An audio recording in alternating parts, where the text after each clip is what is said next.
Hello and welcome to the People Do That podcast. On this podcast, we're going to talk to people that do epic shit with their lives. These are people that are good at life. We will talk to life coaches, sports broadcasters, fitness experts, Marine special ops, and even someone who became a doctor after the age of 50. Because you know what? People do that. People do that? People do that.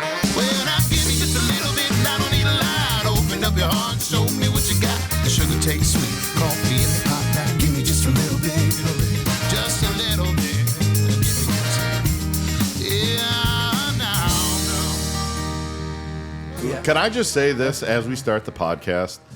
That I wish that we can hear the Blaine song every time that we started. Oh, yeah. Like, how do we... Kaden, can we make that is there happen? yeah, is it like, we need like a, sugar is sweet and coffee in a pot. Like, I just want to go like, like it puts me in a good mood. Because when I listen back to the podcast, because yes, I do listen to it, because I want to see what stupid shit that I said that Kaden had to cut out. Right. That gets me like that is such a good gets you going. Yeah. Gets the people going. I find myself humming it as like when we finish an episode or like right now, like Samantha coffee in the pot, just a little bit. Sam goes the other day. I was cutting like a cucumber. I'm like, sugar, sweet, and coffee, and she's like, "What song is that?" I have no idea what the words are either. So something about sugar is sweet and coffee's in the pot. Okay, give me just a little bit. Give me just a little bit, maybe not a lot or something. Yeah. It rhymes. Nailed it. Maybe we got to go see Blaine live one of these days and ask him to sing that. Let's do it. Because I haven't seen. Did he release that on Apple?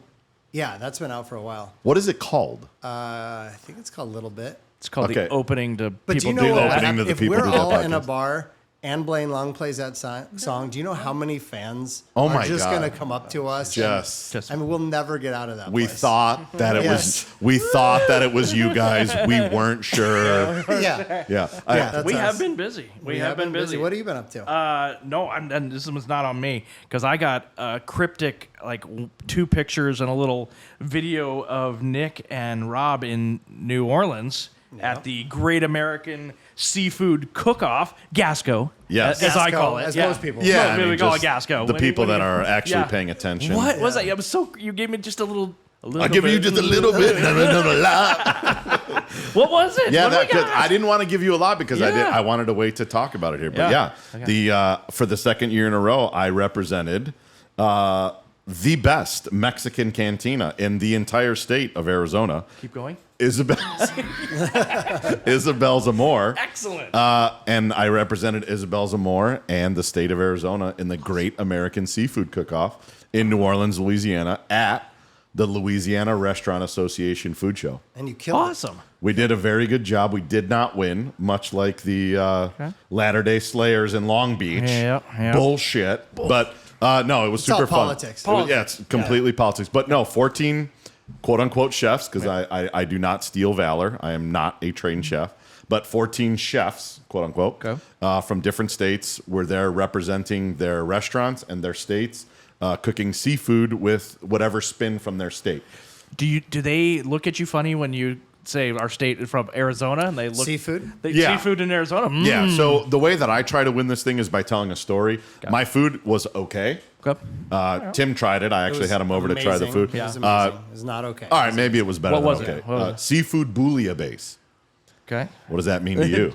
I haven't been to Gasco in a while. Yeah. I don't know. Break it down for me. I don't know what you got. So it's a seafood broth. Okay. Right? So if you could imagine just some vegetables and creating a seafood broth and then steaming clams in it and then blackening some shrimp and scallops and putting that in there with bread is essentially what it is. Classic French dish. Okay. But the way that I try to win things is with my story, because I didn't think that I could beat some of the really, really acclaimed chefs that were there. So my story was around the 5 C's of Arizona, and I put those 5 C's of Arizona in front of them. So there was chorizo in the bouillabaisse mix. Okay. I believe that is on the Arizona flag. Chorizo, yes. C's. Right. I thought that was the one of the 5 sixth C's. one. I think it's a 6 C. It was beef chorizo. If any of my foodies are out there, it was beef chorizo. So that's the C for cattle. Got it. Right. There was orange and lime in there for the citrus. Okay. Yeah. There was it was spicy for the climate. I see what you did. See what you did there. Good, Yeah. good stretch. There was a pillowy little seared scallop that represented our cotton ball. Oh, cotton. And then I served it with a copper spoon. That's amazing. So I represented artist. the 5 C's within my dish to try to make it seem like seafood comes from Arizona. And they saw right through it, and I lost. You didn't forage for any like mollusks in the Salt River? Yeah, no, I was going to to bring 3 crawfish from Watson Lake in Prescott. But I didn't have the time. I was trying to catch a lake trout at Canyon, but it just didn't work out. And then I was like, you have your little thing down, right? Of when people go, oh, Arizona landlocked. So what's the seafood? And I was like, I started making a joke about trout, and they're like, yeah, that's a lake. And I'm like, oh yeah, yes. I never thought is that. it lake? Water. Is it lake food? Seafood? Does it have to be from salt water? Right. So then we got into that debate. But the end of the story, experience. there's 1,000 people there watching you do this, and they're taking pictures and video, and there's a parade, and awesome. they're doing countdowns, and they got it live on Facebook and YouTube and all this other stuff. So it's a great experience.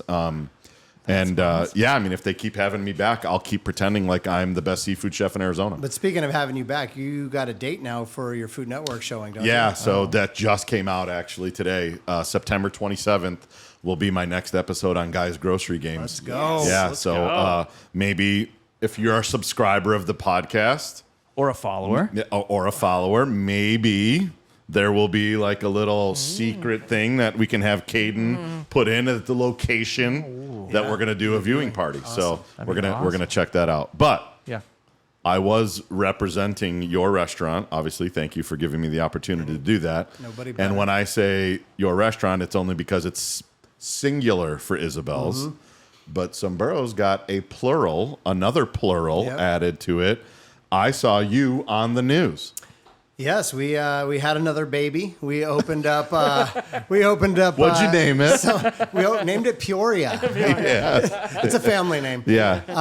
No, we opened Sombreros in Peoria, 83rd Avenue and Thunderbird, and it's just been amazing ever since. We're kind of drinking from a fire hose right now, just trying to keep up with everything. But opening restaurants is difficult, but our team right now is incredible, and so blessed to be able to be doing a podcast while everybody else is doing all the hard stuff at the grand opening. But I'm so proud of our team for operationally handling the busiest open we've ever had. The food was amazing. The staff was amazing. The hospitality on point. So I can breathe a sigh of relief. That first margarita, when I pulled it out of the machine, it tasted pretty good. Just being proud of our team. So the theme of amazing, obviously your team, everything that I never go into Sombreros and see someone not smiling. So that's amazing. But you have scheduled us someone amazing today. I mean, you can't even describe him. I'm going to try in a little bit, but his bio was literally 10 pages long. And I don't think he even scratched the surface. No. And I can't wait to talk to him. He's probably one of the most influential, most inspirational men I've ever met. And his name's Gil Gillenwater, and we're going to bring him on. Let's go. Okay, friends, I'd like to introduce Gil Gillenwater, also known as the Guardian Warrior, also known as the most interesting and giving man I have ever met. If you would like to be inspired and hear how to live a full life with an open heart and make the most out of this opportunity we have all been giving, this is the man to do it right here.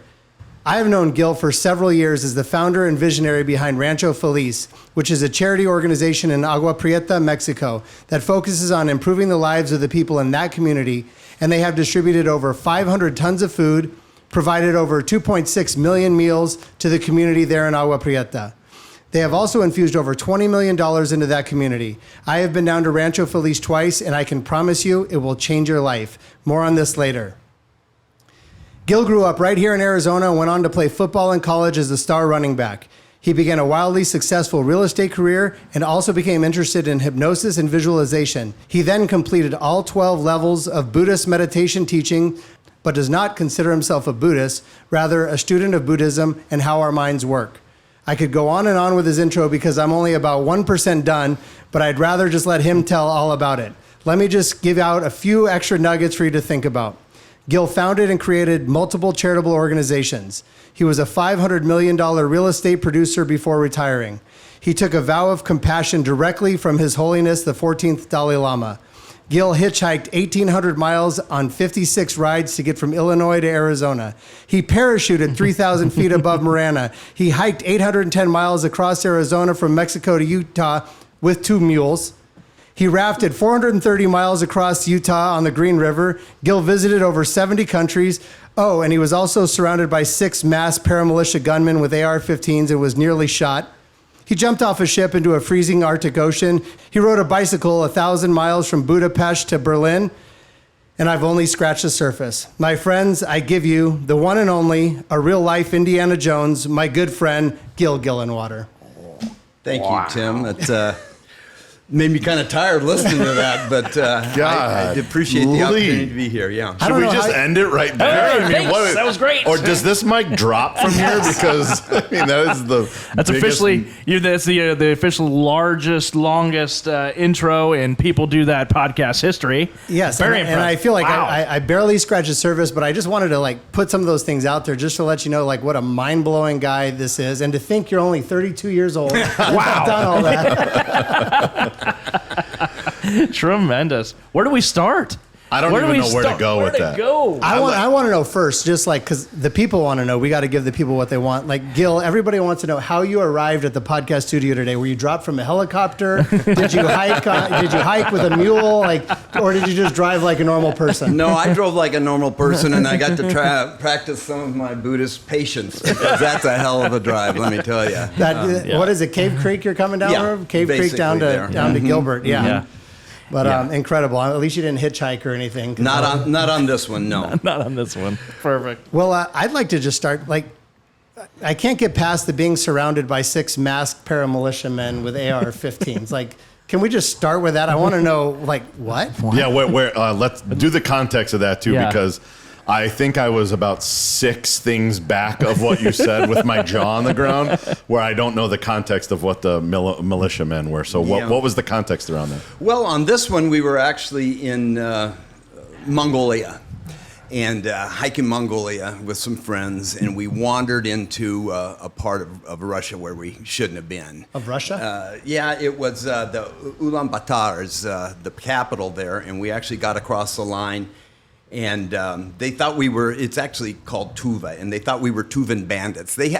Borders are weird, We can talk about that down in Agua Prieta. Yeah, we have one, yeah. But I've actually been arrested on 3 international borders. One's Agua Prieta, one's there, and one's in Lhasa. In Tibet. I was arrested in Tibet, me and my brother. Most of my crimes have been committed with my brother, Troy. Yes. Looking through the bio, I saw his name a number of times. Yeah, literally the partner in crime. That would be today's drinking game. If you hear Troy's name, then have a drink. Have a drink. Yeah. But borders are interesting things. I've kind of devoted my life to borders and thinking about borders. This one we have south of us right here is just an anomaly. It's the strangest thing in the world. You create this invisible line, you call it a border, and you have this kind of activity that we're experiencing now here in the States. Borders are strange. The McMahon line between India and Tibet still floating. They're still fighting over it. You see that up in Pakistan and places. So borders, and they always change, and they will continue to change. It's an interesting concept to me. You went into the wrong place, and someone knew that you were in the wrong place. Yes, somebody reported us, but we were out in the middle of nowhere. It's really interesting in those areas. A lot of them are very authoritative governments running them, and so if somebody can rat you out, they win points, and that's happened to us a few times. And so that's kind of what happened, being mistaken for Tuvan bandits, I'll tell you. So how did you have someone that spoke the language, like a guide or something that could say, wait, when we got back, yes. But the bottom line on most of that stuff is dinero. You get back, and I found out the hard way, you're extremely humble. You're so sorry, you give them you let them have the upper hand on that, and you will never do it again, and you respect the danger in their jobs, and you don't know what you were thinking, blah, blah, blah, and by the way, here's $200. That's what we do with health inspectors at the restaurant, minus the $200 part. Yeah, but you got to give them that authority. I'm so sorry, we'll never do that again. Everybody put your gloves on, but a little bit different. They don't hold us at gunpoint. When were we talking about? What year the border there, Russia? I'm trying to think. what exact year. There's actually an article in Outside Magazine because Ron McCrae was with us, and he's a journalist for Outside Magazine. He wrote a really cool story about it. Cool. It's a friend of mine that I met. He's Persian, Hamid Sardar. I met him in Tibet, in Bayul Pimlico, the hidden land of the blossoming lotus, and he moved up into Mongolia. And he does these trips where you actually ride reindeer. Have you ever seen a reindeer's hoof? It looks like a frisbee. They can walk on that land up there, and so he does these trips up there, and we went up and hung out with him. So that's how that whole thing came. Okay. Down. Tim ever tell you his Indiana adventures? Jones, Your adventures in Russia, right? Oh yeah, Brian and I went to Russia with We a did. baseball team at age 15 to Yeah. help teach the Russians how to play baseball. Yeah, our parents sent us over there. Yeah. Mine forgot Lightly my passport. supervised. Yes. I blame my parents for forgetting my passport. I was 15, but we all flew to New York and then went to get on the plane to Russia, and I didn't have a passport. So our varsity head coach's wife had to stay with me in New York for 3 days while we waited for my passport. Borders, these borders. These borders. You know, it's a crazy Right? place. Oh, man. Yeah, I envy that. I've never been to Russia. I've always wanted to go, and it doesn't look like that's going to happen anytime. No, not anytime soon. It was the people were great. It was a beautiful place. Go ahead. But you said you'd never been to Russia. Were they wrong by reporting you, Well, or were we you were in an Russia? area called Tuva, so it's kind of I'd have to find out exactly where. right. Who the So you might have where been the to Russia. Yeah, I may have Dipped a toe. stumbled into Russia. Yeah. Either that or the guys just show up with the AK-47s. Well, you know the scary thing about those, because I've been in a couple of them as we talked, but you got to watch the trigger finger. You know, if it's on the trigger, you got a real problem. If it's off the trigger, as it should be, if they're well trained, you know, you got room to talk. But if that finger's on the trigger, you better not move. You better not burp. You better not do anything. Kids at home. Kids at home. Gil's first lesson of the day. Yeah. Watch the trigger Watch finger. the trigger finger. There you go. Well, our paths crossed first with Rancho Feliz, so I wanted to get started talking a little bit about that. So Rancho Feliz is an amazing organization founded by Gil, and basically what it is we bring a lot of our sombreros team down there. We've done it 3 times now, and you go down there, you volunteer. It's a weekend thing. You drive down to Douglas. It's just south of Douglas. Drive down to Douglas. They pick you up in vans across the border. Gil's team there. They drive you across the border to Rancho Feliz. It's a beautiful, beautiful place with a huge wall around it, very nice amenities. But you're there to work, and the people are amazing, but you build houses for 2 days. He has a team there that'll lead us. We, laid concrete foundations. We laid bricks, sledgehammer. I mean, you work very hard all day long. And then at night, they cook a feast for you. His team's the best carne asada I've ever had. Tortillas, and then he's got this big tower. What is it called? The Tower of Torre Power. del Poder, Tower of Power. Tower of Power. And we go up there with a bottle of tequila or Bacanora, and you just kind of talk about the day, and you're exhausted, you're tired, and it's just really a beautiful feeling inside, and to see everybody come together and know that you're doing something good, and you get to interact with the people that you're helping. So it's changed my life. It's changed my son's life. Everybody who's been a part of it has had an incredible experience, and I wanted to know if you wanted to talk about that a little bit and how it came about. Go ahead, Nick. But you just acted like you just knew that it was that, and you got in the vans and you left. How did you actually learn about what it was? So Johnny Bierling, his dad, goes way back with Gil. They used to ride bikes together, and that's how we got in contact. Johnny said, Tim, I have a charitable organization that I think Sombreros would be a great partnership with because it's in Mexico, it's giving back. And what I love about this group is like our money that goes down there, it's amazing how far it goes. It's not some bureaucratic, there's other charities that it's paying the sales and marketing guy and all this. All the money we donate goes directly to the people, and it's amazing how many people you can feed for, whatever amount of money that you want to give. I think the last time we were there was 1,000 people lined up, and we gave them all bags of produce and noodles and beans and healthy food that they could eat, they could take back to their homes, and they could prepare. So that's all a part of it, and it's just an incredible place, and you come back a different person for sure. So let's hear about how did this start? Yeah, I want to talk about that, but before, I do want to say something before there's a chance that it might not get out. But when COVID hit, You know, here we are in the United States of America. I think our minimum daily wage in Arizona is $14 an hour, so you guys would know that better than me. Right. You step across that border, your average wage is $10 to $12 a day. Can you imagine a day? And when COVID hit, they cut those salaries down to $5 a day. And these people were, I mean, they were literally didn't have food. Tim and his group stepped up.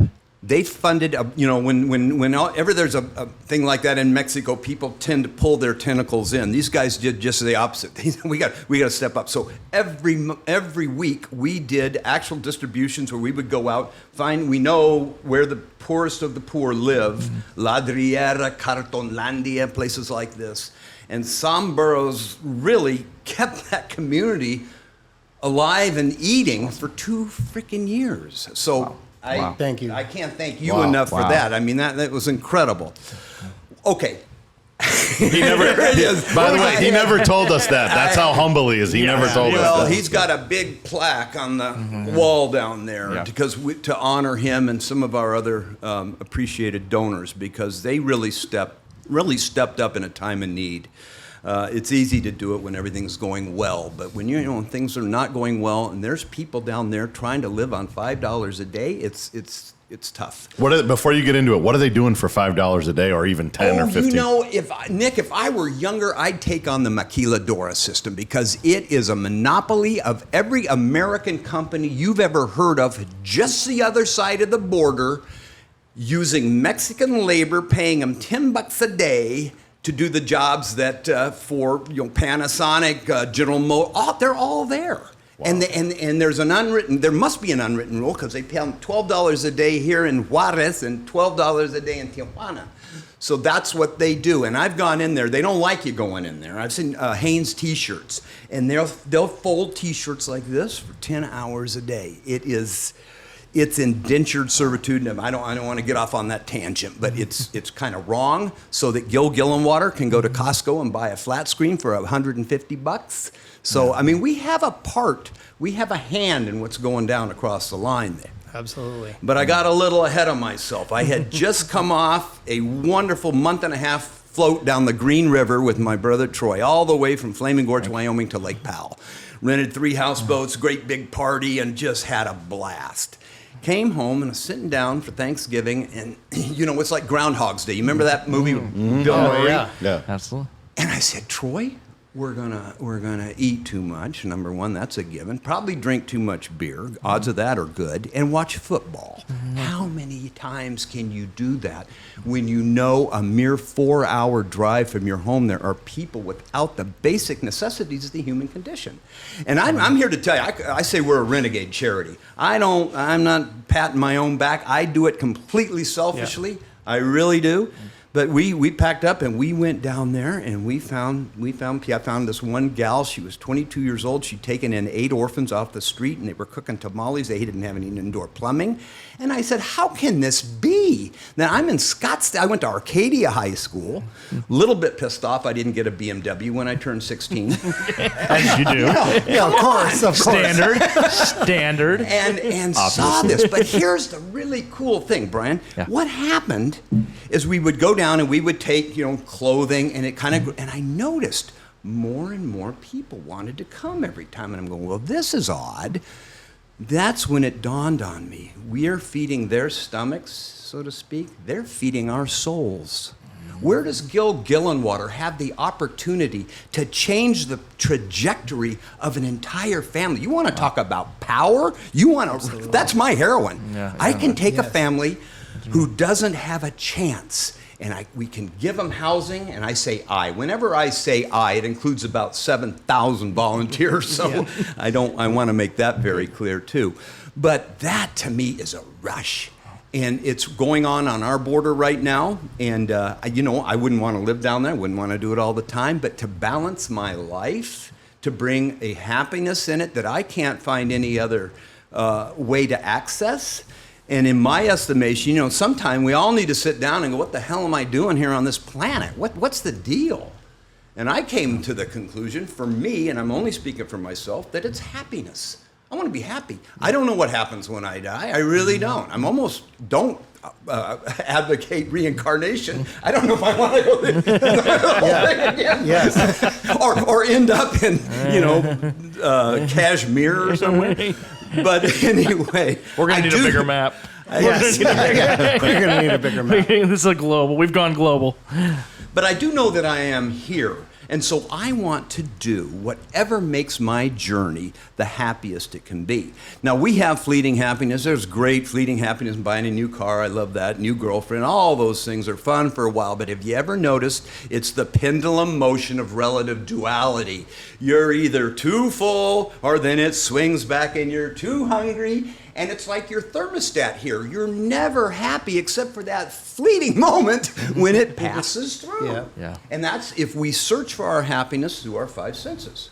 Right. That's samsara. That's the cycle of suffering. Right. Now, if you can find a purpose, a meaning, that when you're laying on your deathbed, you can go, I made a hell of a difference in this world, and I had a heck of a lot of fun doing it.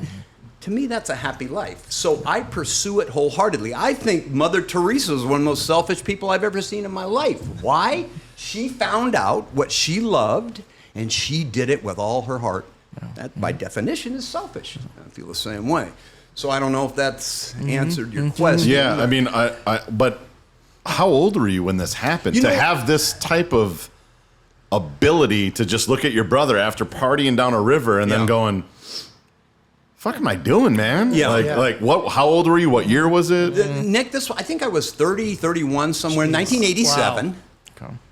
But and this is when I got into the hypnosis stuff. I've always been interested in the mind. For me, life is like a bicycle wheel. You've got your relationships and your work and this and this. Straighten the axle.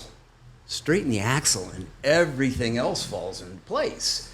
And so that's when I got into Buddhism, but I hate that because I don't like labels. I'm not a Buddhist. Once you define something, you defined everything it's not. Right. And I don't want any part of that. I'm a citizen of the planet, okay? Yeah. But let me tell you, when there are three ways I think this can happen, and this is why I'm so high on service work, is because one of them is being in the outdoors. When you go down the Grand Canyon and you see the grandness of Mother Nature, you have access to the magic of the natural world. Now, I know this sounds goofy. I'm not from Sedona. It's If you were, we wouldn't do it. It would be okay. We have 2 viewers from there. You're fine. It's my experience. The other one is meditation. When you're in meditation, you can set that monkey mind aside and you have access to what I call the magic of the natural world. Whenever we can calm our minds down. And when you're in service, and I saw it firsthand with this guy, when he's down there, and I'll remember that little girl, you and that person are inseparable. She is you, and you are her, and you have no choice but to help them. And so I believe that when we're charitable by nature. Let's say you're following somebody that got a big pile of books and they're going up some stairs and a paper drops out. What's your first instinct before you have time? Do I know this person? Is to pick it up. Pick it up. We're Pick it up. charitable people. Yeah. And so if we can find a way to access that place, I believe that there's no more joy in the world than that. And it's not a fleeting joy. It's with you. It stays with you. It's a contentment. How did you find, so you're 30, 31, how did you find that community? I mean, like, was it take a left and go to Douglas, to take a right and go to Sonoyta? Like, I mean, Kind of glad you asked. Yeah, pretty much, yes. Yeah. Because it is a good story, because I believe that service to others is the commander of coincidence. I truly believe that. It's a portal into a world of abundance that you can't access otherwise. We've all had coincidental things happen. How would you like to find a code where you could actually invoke that into your life? Not just, oh, that was weird. You can call it into your life. My contention is that's what service work does. So when my brother and I made this decision, we went to, and I think it was Price Club at the time or something, and we bought a couple $1,000s worth of staple items, peanut butter and oil, cooking oils and rice and do. So we headed down. We're going to Nogales because I used to go down in that area a lot. Well, my brother Troy is a funny guy. We're going through Tucson. It's kind of rush hour. And he's telling me some story, and I've been racking my brain to remember what it is because I want to put it in my book. But we miss a turn. We missed 19 that goes to Nogales. So I'm going, hell. So I'm trying to figure out a way to turn around and everything. Traffic's bad. And we looked at each other and we said, well, let's just see where the hell we end up. So we drove down, we hit Benson, we saw those signs that said Mexico. We turned, I'd never been to Benson, I'd never been to Tombstone, never been to Douglas. Crossed the border, and here's 120,000 people living in poverty that I've seen in India and I've seen in Ethiopia. But to think that it's 4 hours from where we're sitting right here, right now? Yeah. It just didn't work. What really blew me away being down there is when he talks about that level of poverty. Like, I thought I knew poverty. Like, you go and, you volunteer at a soup kitchen or whatever, and you see people coming through. But it's like vast, where he even takes us, one of the things after we work hard all day on the second day, they take you through and you have a piñata full of candy, and then one of the neighborhoods knows you're coming through and you guys are going to do the piñata, and all the kids come out. But people are living in it's like plywood houses where there's just a couple boards up. It smells pretty bad because they're taking their sewage in buckets and basically throwing it out in the streets like that. It's like not like anything we know here. And just to see the families and the desperation and everything, but they're good people. Like, we walk in their houses, and even though they don't have anything, you could just feel like the love in their houses and that they care about each other. The communities take care of each other. But then when you do that piñata thing and you see kids running for candy, it really gets emotional because they're the same kids that we have. They're humans, and they care so much, and their families care. They just don't have anything. They don't have shoes. And so it just really makes you, rethink how you live life here. And when he keeps talking about it's selfish, like what he's saying, and what I can, vouch for him is, I go down there now because of what it does for me. It's good to help other people, but I go down there because of how I feel when I'm there and how I feel when I get back. And that's something special that you've created about everything you do, is you recognize that in Scottsdale there was a poverty in giving and that sort of thing, and you kind of created a way where people could get that feeling and make an impact. So it's incredible. So I'm fascinated by how, like, the beginning. So now you go down there and you go, nope, this ain't happening. And you got your $1,500 worth of stuff. You dump the stuff, but then what? Do you get in the car and on the way back you go, Troy, we got to do something? Yeah, basically. The first thing was, and I promised myself right then, I'll do it as long as it's fun. When it's not fun, I don't want any part of it.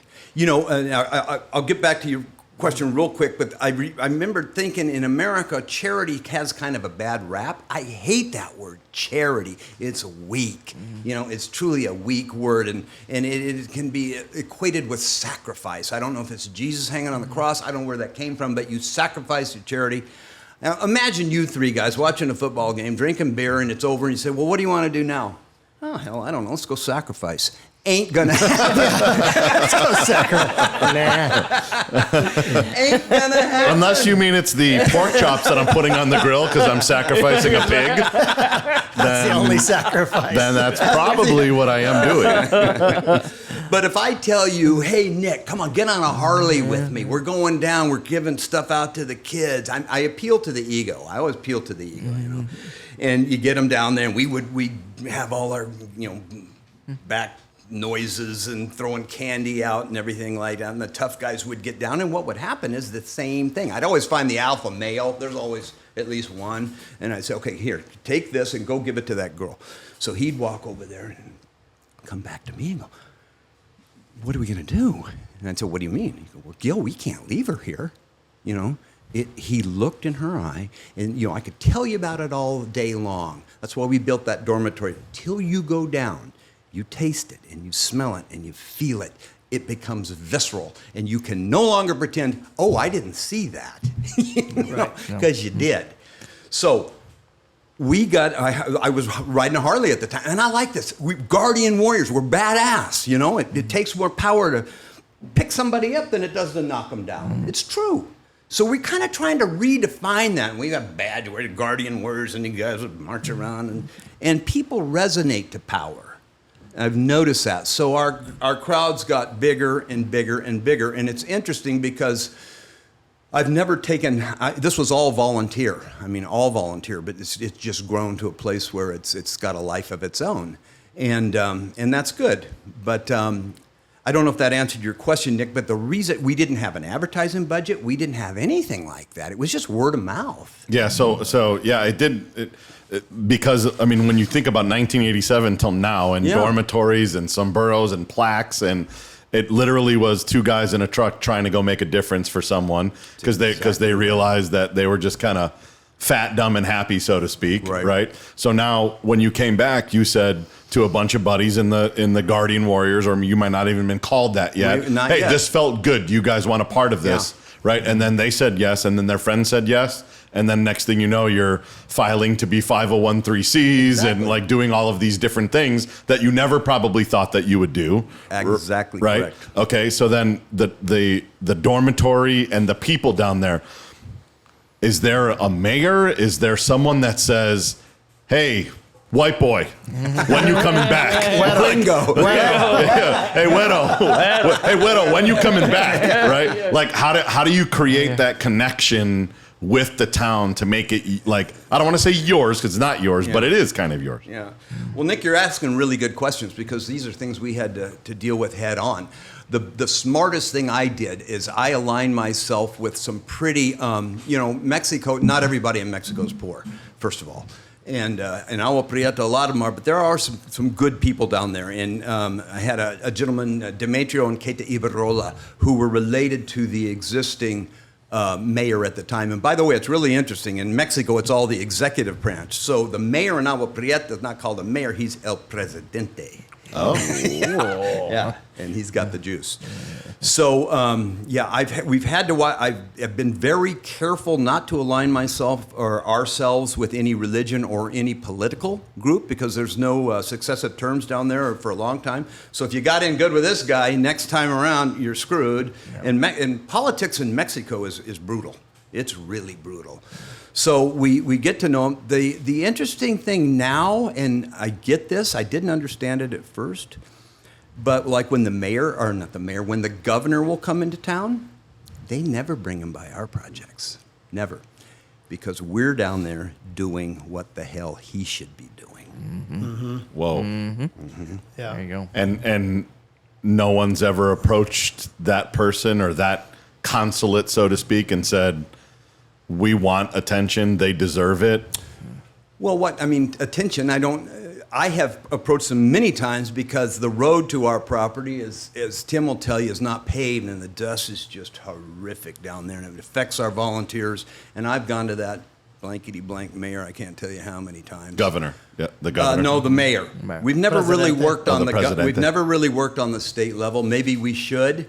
Here's another interesting thing, though. This is all volunteer, so I had a full-time job. I mean, there were a lot of things I probably should have done or we should have done, but it's just there's so many hours in the day. Yeah. The one thing I want to speak to a little bit is when he talks about that, charity shouldn't be sacrificed. And I almost feel guilty saying this. My old me would feel guilty, but now that I have this new, like the way Gil runs things and makes it synergistic, the dorms are so nice. I mean, it's like 4-star, 5-star, like hotel, like Saltillo tile, beautiful, one of the most comfortable beds, or maybe because I was working a sledgehammer all day, but I slept so good. Yeah. The showers are great, like the amenities are great, and it's all walled in. So you do feel safe. And one of the things I kind of wanted to get into, which is it's a little bit of a scarier part, is the cartel presence down there. And the first thing that we do when we cross the border in our vans is Gil and his team takes us to some of the shelters where people that tried to cross the border got captured, and it doesn't matter where they were going or where they were from, they get picked up and they just get dropped off here. And those people that are there, they came and talked to us and we heard their stories. One, like a 22-year-old girl who's actually a mom, was carrying her baby like across a river, and they know it's probably a very good chance that they're not going to make it, but what they're running from is worse than the risk of her and her baby dying. And so, I mean, just all of us are in tears hearing these stories. The scariest part, though, is they're in a safe place with the shelter they're in. If they step out of that, the cartel wants to grab them and then get a hold of their family and then get $10,000, $20,000 for the family. So the cartel presence is down there, but the cartel doesn't touch Rancho Feliz.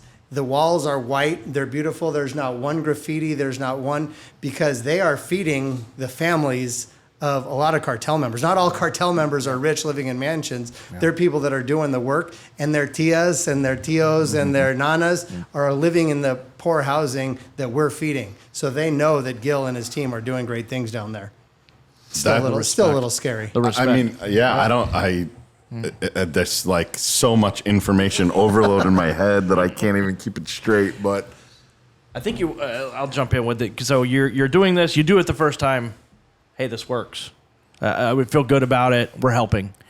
You do it the second time, and somebody else comes with, and then more and more and more.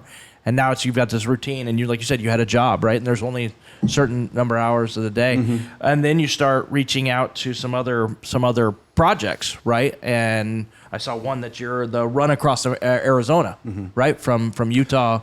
Yeah, Brian, those were just fundraisers. Those were fundraisers to support. You know, I'm not into the. Yeah. I don't do the heart ball. We just do what we do. Yeah. And each one of the runners, we did a relay across Arizona. Was a son of a gun. So you get people to sponsor you? Yes. Okay. Yeah. And to be allowed to go in and do these, I call them extreme sport, extreme karma events. You have to pay all your own expenses, and then you have to raise a minimum of say $10,000. Okay. The last one we did was a mountain bike ride across the Navajo Nation. We raised $775,000 with no marketing budget or anything. That was a great ride. Yeah. Can I get back to Tim's statement real quick? Yes, please, because I have so much more when it comes to that. I agree with what Tim is saying. I don't know that for a fact. I don't know how the cartels work in Agua Prieta for a fact. This is what it would lead me to believe, that nobody bothers us, and they seem to. But again, that's it's a way of life down there, and it's something that we need to be cognizant of, and we take great steps to make sure that all of our people are safe. And I think Tim will avow to that. That's what the big wall's for. We have people there. Agua Prieta, surprisingly, has a very low crime rate in that respect. But as far as Gil Gillenwater talking to cartel guys and this and that, that just doesn't happen. That just doesn't.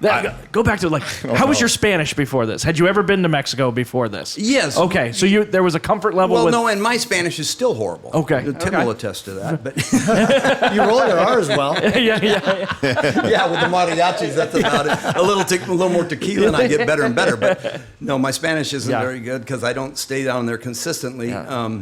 But I'm sorry, what was your question? No, I think it would be all the things that you might get hung up with. Oh, I've never been to Mexico. Why would I do that? I don't know Spanish. How am I going to communicate? Right. I've never been to Mexico. I mean, you go down there. I've never been there. I've lived there my whole life. I've never gone down there. They speak Spanglish, number one. Yeah. Okay. I almost call the border El Tercer País, the third nation. It's not really Mexico. It's not really the U.S. It's this bizarre hodgepodge of Jesus Malverde shrines and Jesus and the Virgin Guadalupe, and it's just this.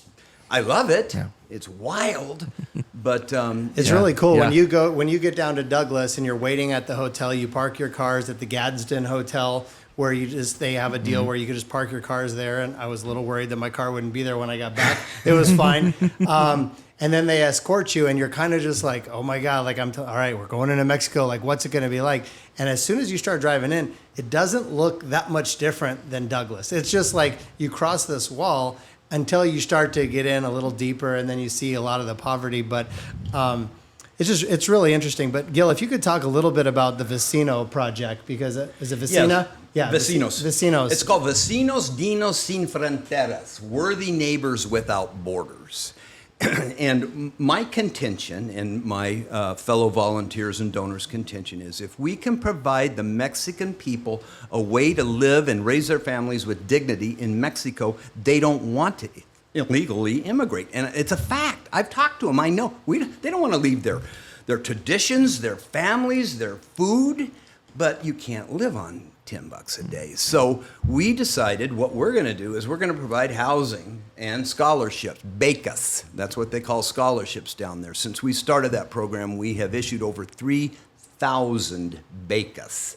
Wow. And it's really fun, you guys, having been at this game for 36 years.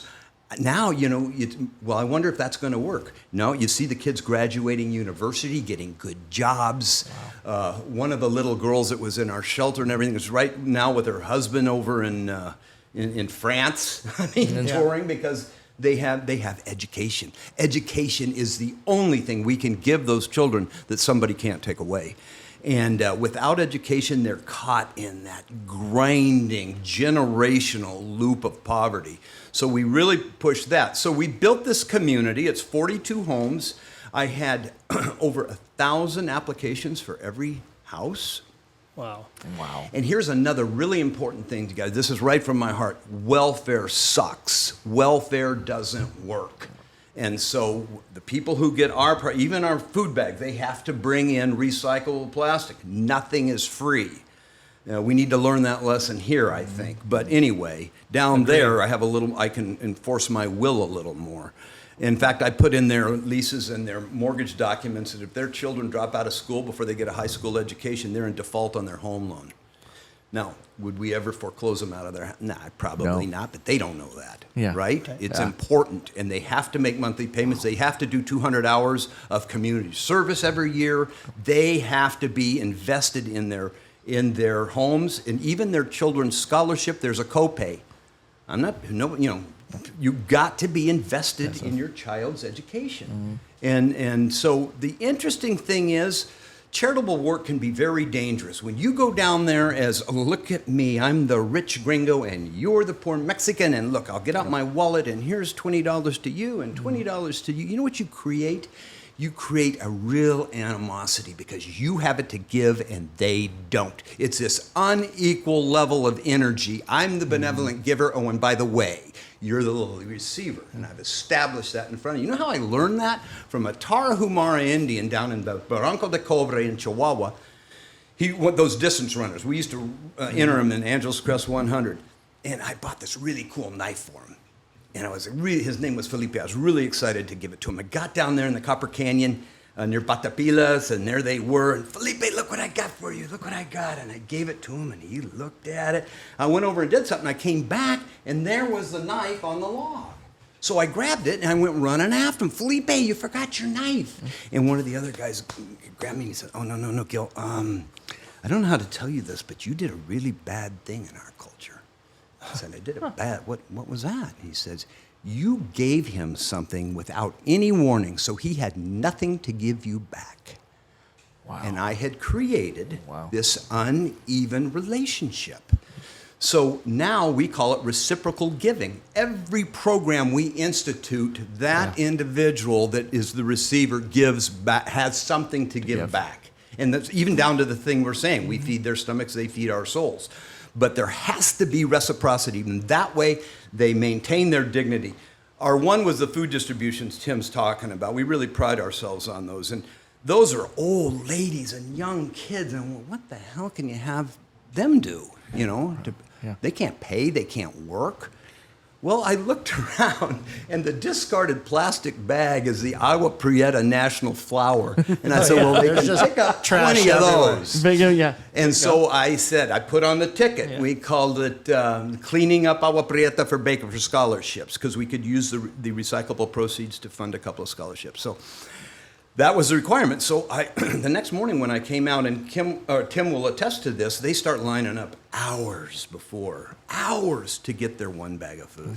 But we have to hand out tickets, otherwise it's absolute bedlam. And so they're sitting there, and I didn't know, I'd screw you, gringo, you go pick up trash, you know. Yeah. I show up, and they had bags, not with 20. Mira, señor, mira mi bolso, look at my bag. There was a sense of pride. They earned their food, and they looked me in the eye when I gave them that bag. And it's that one little thing. Now, do we need the proceeds from... Hell no. Do I need the $15 a month for the scholarship? Hell no. But it gets them invested and it allows them to maintain their dignity. I got to mention too on that Dispensa day, and just kind of to take you through the emotions. So you got down there Friday, Saturday you work all day long, you go to the Tower of Power at night, have some drinks. The next morning you get up early, and that's the Dispensa day. So they back a huge truck up. They provide all the food in bags. We paid for it. They provide it all, but it's not in bags. So like you have potatoes and carrots and everything. So you make a huge assembly line. Our team does, and some of his workers. And your receptionist. Yeah, Trinity, who's back there. And we filled up 1,000 bags. And then you look outside because it starts at 9 o'clock. You open the gates, but I snuck out before. At 5 a.m. in the freezing cold, they're already out there lining up. Even though they have a ticket, they're lining up. And then you go through and you start the assembly line and they say go. And you're just handing bags to these people. And it takes about an hour or so. They're turning in the bag of trash. There's a big dumpster there. They're turning that in and you're giving it. And you just feel so good. You're making eye contact. You're talking to the people. You're on a high. And then you start to see that the bags are getting lower and lower. And my head's on a swivel and I'm like, well, where are more bags? Because I'm looking out and there's about 500 more people. And then you give out that last bag and there's still 300 people out there that waited since 5 in the morning, and your heart just sinks. And there's little kids and grandmas holding their kids, and like, it's an amazing feeling, but it's also like, man, our work is like not done because there are so many people that needed food today and we didn't. So it's kind of an insatiable feeling. It's that heroin you were talking about that you can't wait to just get back there again. And like, how can we do more? How can we feed more people?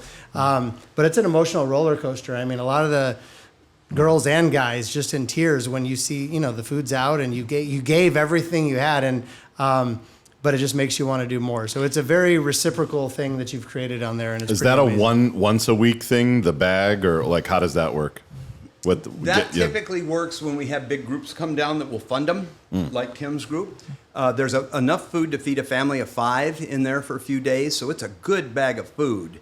So under that scenario, you're feeding 5,000 people that morning. But we do it typically, our big group times, because it gets so hot, are typically September through December, and then all the way down through April, May, and then it starts getting too hot again. So, and we've got groups coming every weekend, so those are typically when the food distributions are. And do you have someone is there full time Yes. now? Okay. Yes. How long has that been? How long did it take to get to that point? Well, probably we had an exchange dormitory that was owned, and it was on church land, and I don't want to get into that. Yeah. But my dream was to have some separate place, which we did. And we've got 2 guys that have been with us for 20 some odd years, Reyes Agaste and Alejandro Laureano, and we built 2 homes, so they actually live on the property. So when you send your child down, you know they're going to be in a fenced area, and you've got the 2 people right there on site. Here's an interesting statistic from my side, because I have a lot of parents. Well, can you guarantee my child's safety? Yeah. No, I couldn't do that here in Phoenix. Yeah. I just can't. But I can tell you one thing. We have had over 27,000 volunteers cross that border, stay with Rancho Feliz, and not one incident of anything untold, violence or anything. And so the record speaks for itself. Wow. Gil, I want to talk a little bit about I'm fascinated with your study in visualization, Buddhism, that sort of thing. Just kind of, if you can, talk a little bit about that and how you got started and what it's meant to you. Yeah, I'd love to. I remember I've always been interested in the mind and how we used to play practical jokes on people. And so it was fascinating to me how you could create a completely separate reality in the poor guy you were, doing the practical joke on. And I remember I was at Brigham Young, and they had a hypnotist come in and got this guy under, and he had a pencil, a number 2 pencil with a big old eraser. And he said he was acting like it was a cigarette. And then all of a sudden he put it over on the guy's arm who was hypnotized. The guy goes, "What the hell are you doing?" And a blister formed. And I thought, whoa, wait a minute. You mean to tell me that the human mind is strong enough to change the molecular structure of that guy's skin? And so that's when I really got interested in it. And the hypnotism led me to science of the mind, the noetic science, Willis Harman, and Mitchell, the astronaut, who had this epiphany when he got up in space and saw Earth. He was into the mind thing, and then that got me into Paramahansa Yogananda Hinduism, and Hinduism is great, but it's a little bit weird for me. And then that led right into Tibetan Buddhism, which is a very pragmatic thought process. I don't consider it a religion. I consider it a science of the mind, understanding how our minds work and how they trap us. You know, these guys aren't always our friend. In fact, you got to really watch it because it's easy to let it get away from you. So that's kind of how I got into that. But then through the meditation, I just cannot stress that. And it doesn't matter whether you sit in a chair like this or sit cross-legged. If you can just take 20 minutes out of your day and be quiet and just listen to your breath, and if thought's going to pop up as sure as I'm sitting here, don't get mad at yourself. Just let it go. Thought's going to pop up. Let it. And then all of a sudden, you'll have a time when it dawns on you, my gosh, I don't have to believe everything I think. You know how liberating that is? It's so good. Yeah. What is your process like? Do you have a certain place you go? Or no, I pride myself on that, because if you get into, well, this seat has to be here, and I have to have this mala, and I have to have this little bell. Wherever you are, sit down in the woods, sit at a park bench, sit anywhere. It doesn't even frickin' matter. Right. Because you'll find an excuse not to do it, because I will tell you, of all the things I've done in my life, it is the hardest, because your ego does not want to let go. Your ego has this dictate, and that's to keep you alive. And there's been thousands and thousands and thousands of years of your ego telling you, and it's predominantly fear-based. And so you'll be sitting there, and all of a sudden your nose will itch. And then, I'm kind of hungry. What are we going to have for dinner? You know, and then you let that go. And then they bring in the big guns, sex. Yeah. You know, so you deal with that for a while and let that go. Damn mind. And then Let that go a little longer. Check it out. Well, that's what you do. You talk to yourself. Well, I will do. I'll 20 see minutes, where that huh? one ends up. I got 19 extra minutes at this point. But if you can do that, and then the beautiful byproduct of that in my mind, and that's why we have this knot of eternity, the interconnected nature of all of us, you do come to, it blurs the hard line between me and you. You subordinate more of the individual ego for the communal ego. And I think if we could make that little jump, and the way I'm trying to approach it is, screw this volunteerism stuff, do it for you. Right. Hey, and by the way, the Mexican got a house. Right? Do you guys meditate, or have you tried it, or My dad used to refer to it as resting his eyes for a couple of minutes, and so I would see him. I think the kids now would call it a nap. And so I'm very good at that. I can nap. Yes. I can do it. My best time is probably not good. Turn the radio off, get that silence you were talking. Yeah. But while I'm driving. And that's probably not best, because you can zone out. Right. But you are also taking in, like you said, like the nature. If I'm driving, I've got those drives, and I know you've covered Arizona, right? You've seen the great parts of this state.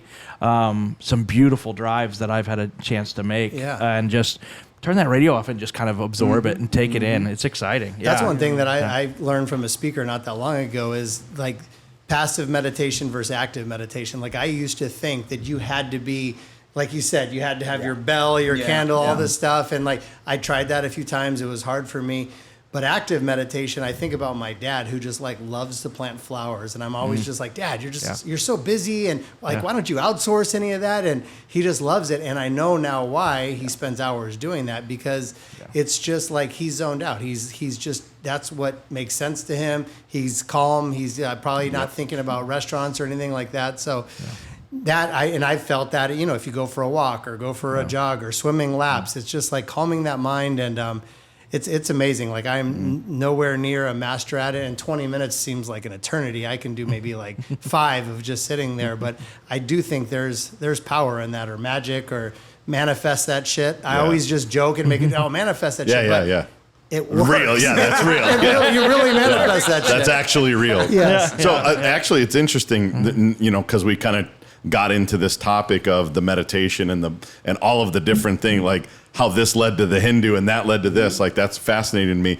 Were these things running parallel with learning what Rancho Feliz was or creating it, or was it did that whole thing, got spiritual, then went down the river, then did this, or were those happening concurrently? No, the others happened first. I think Rancho Feliz was a result of a lot of that. Got it. Yeah. Say, did your parents instill this? The idea of serving? Were you a part of the church? You said you went to BYU. Yeah, and I'm not Mormon. Okay. Boy, I could tell you some stories there. Well, how much time we got? No, Lavelle Edwards. It was Can we his DoorDash You a six played for pack? Lavelle? it was Lavelle's first year. Oh, man. Okay. And, all right. And I had to call him. I'd been there for a week. I'll never forget this. And I had to call him at about 2 in the morning and go, Coach, I don't think you even know who I am. I'm on your freshman team, but I got a little problem here. I'm in jail in Salt Lake City. What?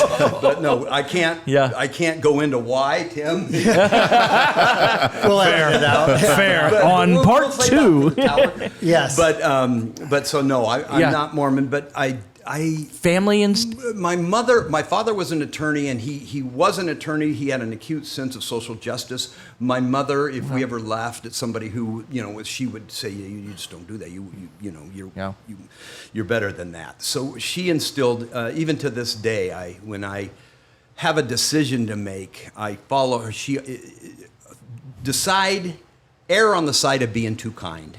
Mm-hmm. And you're going to be taken for a sucker every now and then, but to me, that's a better way to walk through life. And kind with this wild spirit that you and your brother seem to have had, this adventurous spirit. Yeah, well, my father was a hunter, so he took us out. We were out in the woods a lot and fishing, and so a lot of it came from there. Yeah.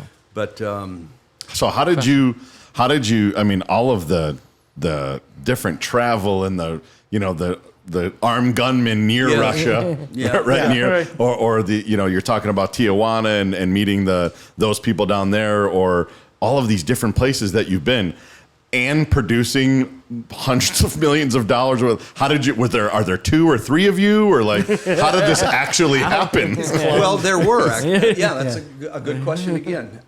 There were 4 general partners. I was one of 4, and the other gentlemen were much older than I was, and I got in on that. I bought a Century 21 right out of college. I got my real estate license while I was at ASU, and so yeah, we did a lot of limited partnerships on raw land in the peripheries of Phoenix, and you don't have to be a rocket scientist to do well on that. Oh, let's start that. I think it's already done. Yeah. But I really do believe this, Nick, that when they're hand in hand. The check comes in when I'm doing good stuff. I mean, I don't know how to explain it, and I don't want to sound like some weirdo, but it's just been my experience that when I'm in service to others, and it doesn't have to be building a community down there, it can be letting that poor guy into traffic when he can't get in.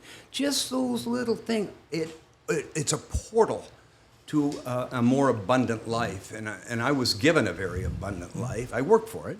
Yep. But I had every opportunity too, and that's the other thing that we got to here in America. Boy, oh boy, you tell me the difference between the words opportunity and freedom.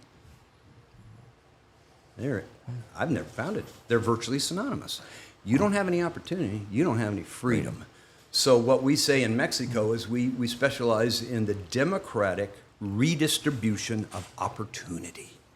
Opportunity to go to school, opportunity to live with dignity, things like that. Because then it's up to them. You get the opportunity, but you got to do it. We all have agency. We can screw it up if we want. Even though I'm not. The older I get, I'm not so much sold on free will. I don't know how much between our genetics and how we're brought up. I don't know that the decisions we make are truly just our own. There's a lot of influences going on. Yeah. How did you? I mean, I wouldn't. If you said, Nick, go to Tibet right now. Go to bed. Tibet. Tibet, no problem. I got that. But I have the most advanced piece of technology in my hand. And if he said, go hike in Tibet, I don't necessarily know I could get it done that quickly. I mean, I'm sure I could probably get there somehow, right? But you were doing all of this stuff before the internet. Yeah. You were you were in your 20s. Yeah. Did you just wake up and go like, Tibet? Like, how did you, what the hell? It's a great story, I think. I was turning 40, and I had studied under a Buddhist monk named Chogyam Trungpa. And he wrote the book Shambhala, The Way of the Warrior. So I got a lot of the warrior stuff. And I was involved in the martial arts as well. But when I was turning 40, Trungpa was from Tibet. Now, he had passed away since then. And I just said, that's what I'm going to give myself for my birthday. I'm going to go to Tibet. I knew nothing about it. I didn't know Lhasa was the capital. I knew nothing. Honestly, I've still got the newspaper article. The very next day, front page, section B, Rick Fisher, Tucson Canyoneer, going to Tibet, needs people with river experience. Well, my brother and I had a fair amount of that coming off the green, and we would do the upper salt. I called him up. I said, we're going with you. He goes, well, I'm getting married this weekend. Come. And I said, no, I'm driving down right now. We drove down. I gave him the check. And we smuggled a 12-foot paddle raft through Lhasa, through Chengdu, and then through Lhasa. The river running permit on the Yarlung Sangpo, which is the highest river in the world, it's the Mount Everest of whitewater. The permit cost was $1 million, so we thought we would avoid that. Yeah. And we smuggled the raft in, pumped it up. 4 of us got in their paddle raft and got our asses handed to us. Ended up hiking 5 days through the Himalayas in Teva sandals. I'm going to plug for Teva, because I'll tell you what, if I'd blown a sandal, I'd still be there.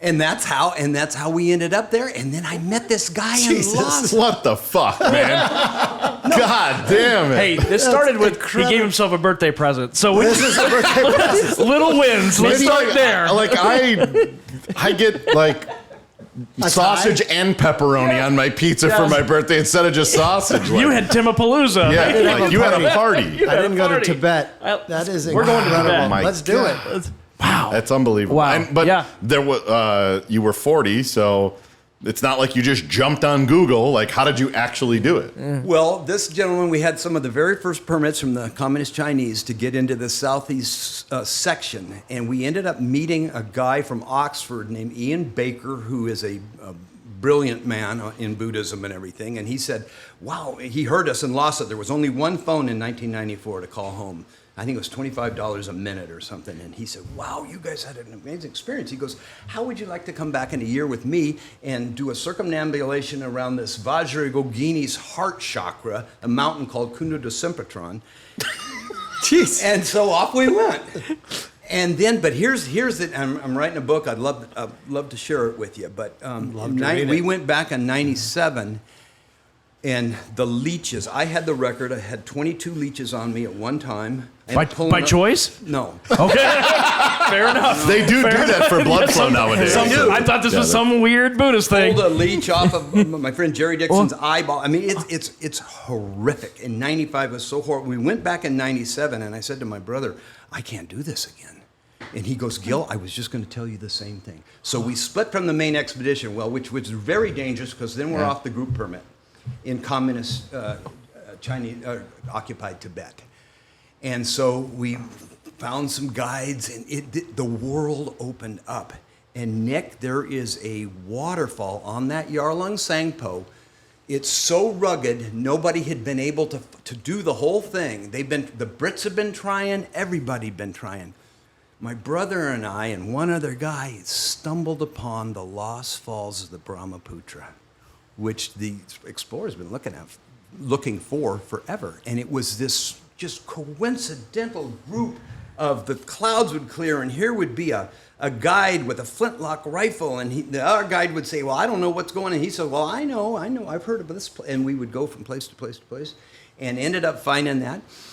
And it's a long, tortured story, and I won't bore you with it here. It'll be in my book. But National Geographic came in, took that information, sent a team in and claimed it, and it went all around the world in 1998. And you guys were the ones We that did it in stumbled on. 97.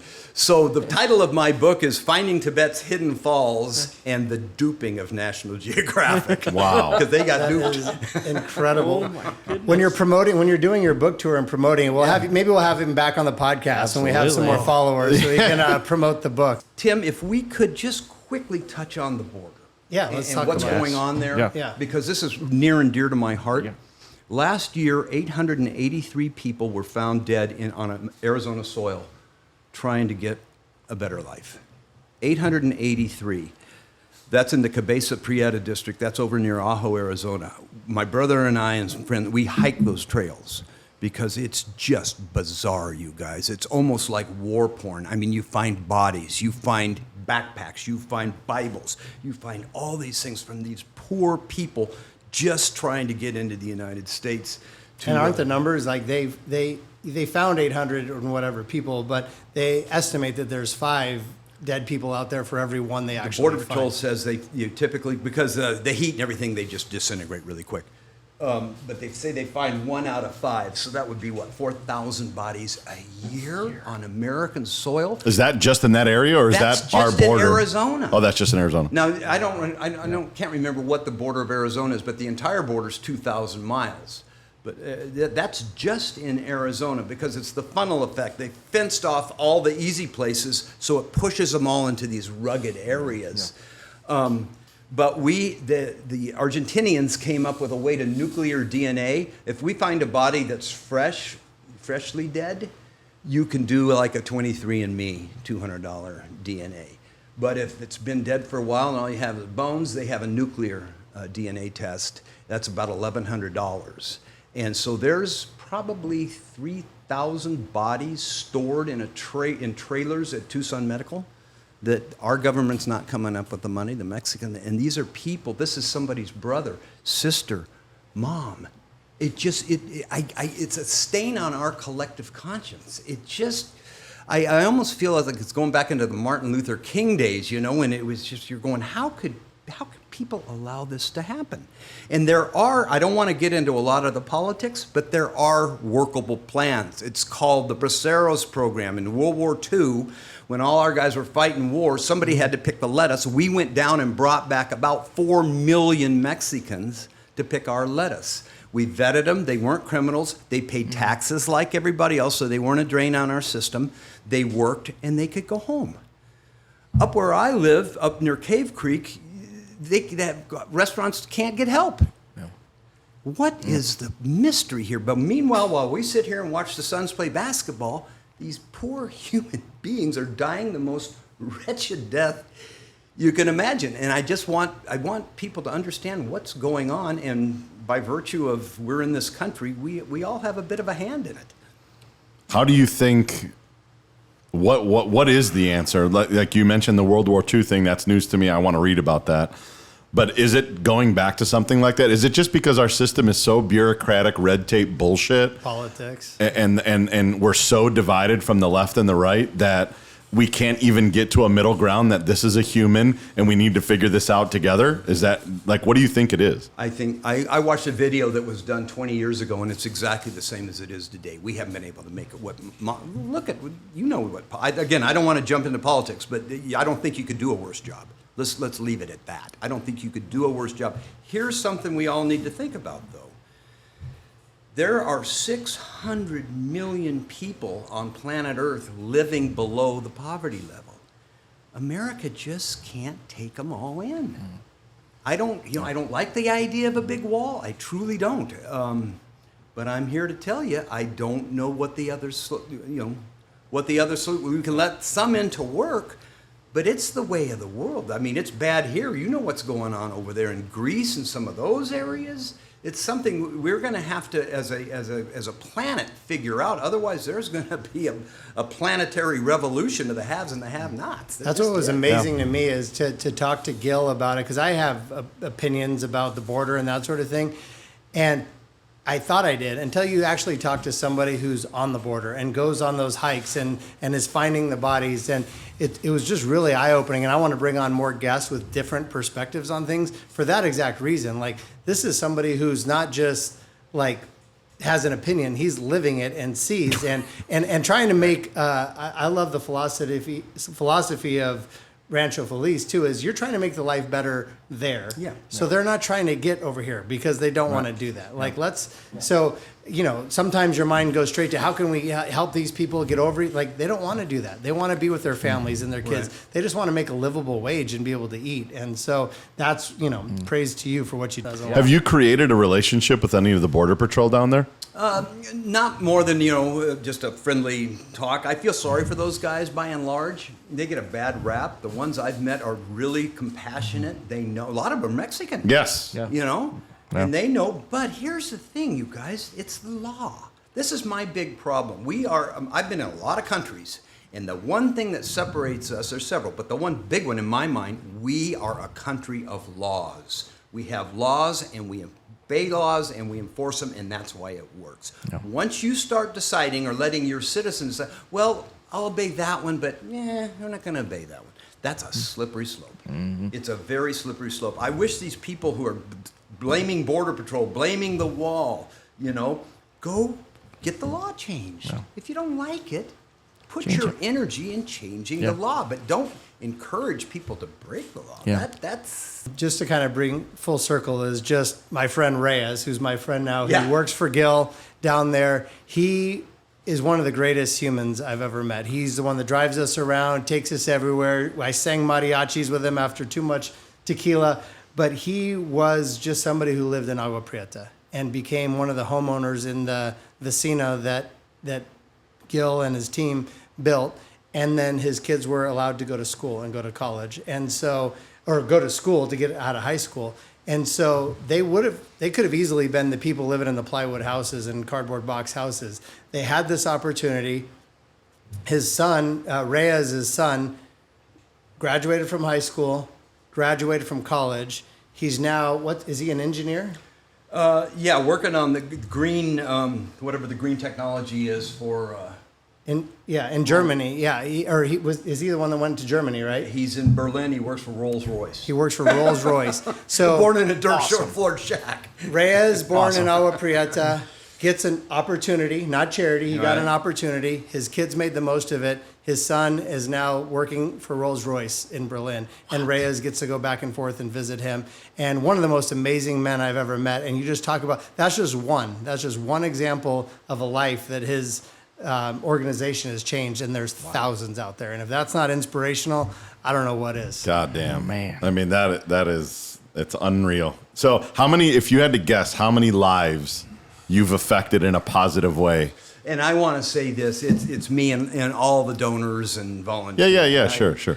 But it's thousands. I mean, just the food distribution. Yeah. One day is 1,000. So it's not to mention the lives you've changed from the people that have volunteered down there. I saw Mallory on our Sombreros team, Trinity, Johnny, everybody's been down there, and you come back a different person. And so we're not getting the handouts, but we're getting, the feeling inside that makes you want to be a better person when you get back here. And just being around this guy does that same For thing. an hour, we've been doing this for an hour 20, and I feel like I'm a better person. I haven't even done anything yet. Yes, but I'm good. We're hiking in Tibet next year. You asked good questions today. You did great. You did great. You did awesome. Thank you. Yeah. All right. Well, Gil, I appreciate you being here. This has been amazing. The more time we can spend with you is always a good thing. So, and I'd love to get these guys down to... I'm in. Oh, no, that's a done deal. But Tim, thank you for the opportunity to let people know that it's not hopeless. There is a way to make a change and help yourself in the process. So I really, truly appreciate this opportunity, and I appreciate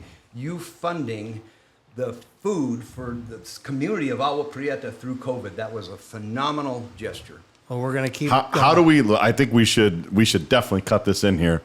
If someone hears this and is inspired, maybe they want to go down there, maybe they don't. Is there a website or something that they can go donate? Real easy. Rancho Feliz with a Z, RANCHOFELIZ.com.